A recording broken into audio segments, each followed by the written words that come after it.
Congress party ने कहा कि इससे क्या हासिल होगा।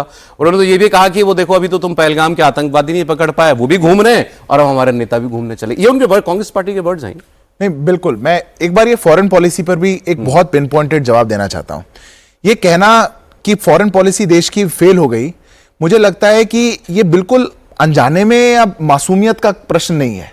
पूरी दुनिया, पूरा देश एक चीज देख रहा है, राहुल गांधी और उनकी पार्टी कोई और दे रहे। मैं आपको उदाहरण देता हूं।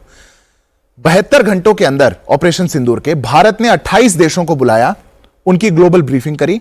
28 देशों ने भारत के उस हमले के खिलाफ और भारत के समर्थन में अपना पत्र जारी किया। कभी नहीं हुआ। It's a classic case study होगी इस पर, कैसे इन 72 आवर्स ये हो पाया। ऑर्गेनाइजेशन ऑफ इस्लामिक कंट्रीज, कभी भी भारत पाकिस्तान के साथ कॉन्फ्लिक्ट में गया, हमेशा जो इस्लामिक कंट्रीज की ऑर्गेनाइजेशन थी जॉइंट स्टेटमेंट निकालती थी। कोई जॉइंट स्टेटमेंट नहीं आई। भारत के खिलाफ एक शब्द नहीं उन्होंने बोला कि आपने क्यों ऐसा एग्रेशन दिखाया, क्यों आपने ये बात करी।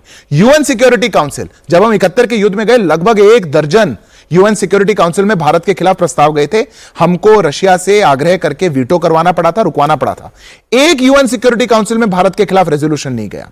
इतने देशों ने, यूएस, फ्रांस, भारत के राइट ऑफ सेल्फ डिफेंस को लेकर के अपना पत्र जारी किया।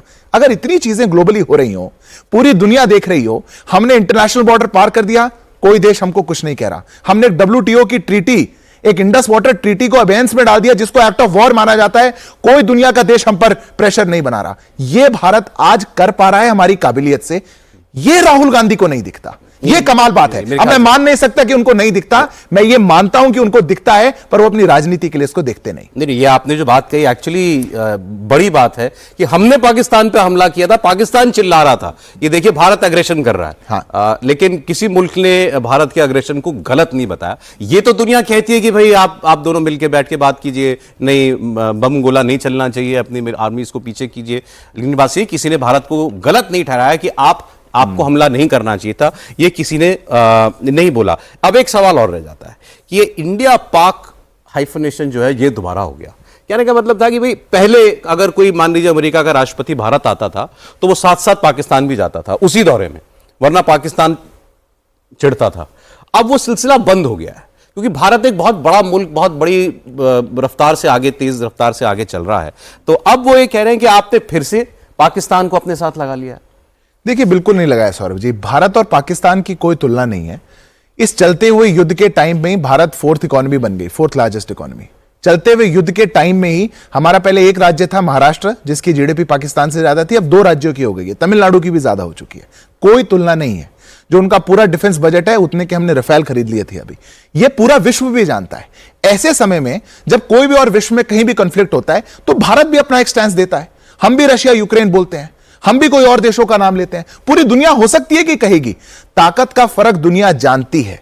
अगर दुनिया की कुछ ताकतें, कुछ लोग जो भारत की बढ़ती हुई ताकत को ना जानना चाहें और बयानों में कहीं ना कहीं कुछ कमतर कहने की बात करें, उस पर ताली कांग्रेस पार्टी क्यों बजाएगी? देयर इज नो इंडो पाक। India is the undisputed leader of the global south. यह दुनिया जानती है। यह G20 में हमने करके दिखाया। हम दुनिया के ग्लोबल साउथ की वॉइस बनकर जो दुनिया में बन रहे हैं, यह पूरी दुनिया जान रही है। जो ट्रेड एक्सपेंड हो रहा है, यह दुनिया जान रही है। सब जानते हैं, पर आप चाहते हैं कि नहीं, हम इस बढ़ती हुई ताकत को एक्सेप्ट ना कर लें, क्योंकि कोई पॉलिटिकल क्रेडिट ना चला जाए। कोई देश के नेता या देश की पार्टी ना कह दे कि हमारे दौर में ऐसा हुआ।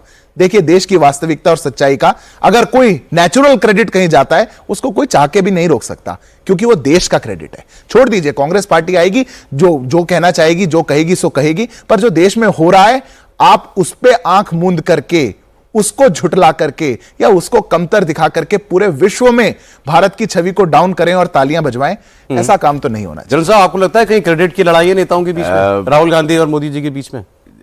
जरूर होगी, बट मैं पाकिस्तान के संदर्भ में जरा बताऊंगा कि there is no comparison. We are 6 times their population, our GDP is 12 to 13 times their GDP, we have 80 to 90 times their foreign exchange reserve.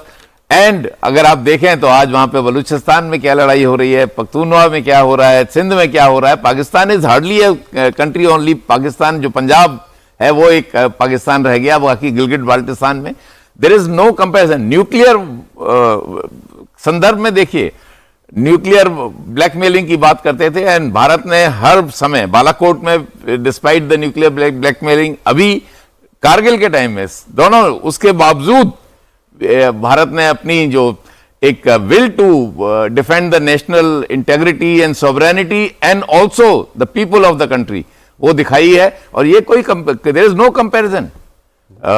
Pakistan का तो मतलब सब लोग आज भी हंसते हैं, तो ये तो एक दुर्भाग्य है कि अगर कोई नहीं, ये और ये अंतर दुनिया भी मानती है, क्योंकि वो ये कह रहे हैं कि अब दुनिया देखिए आप दोनों की बात एक सांस में करने सौरभ, लगी। ये तथ्य है, दीज आर फैक्ट्स। इसको दुनिया को मान, जैसे कि इस वक्त सूरज निकला हुआ है, ये इस तरह का है, दुनिया ने मानना पड़ेगा। इसमें कोई किसी ने अपने आप मैनिपुलेट नहीं किए हैं figures, these are absolute correct fact.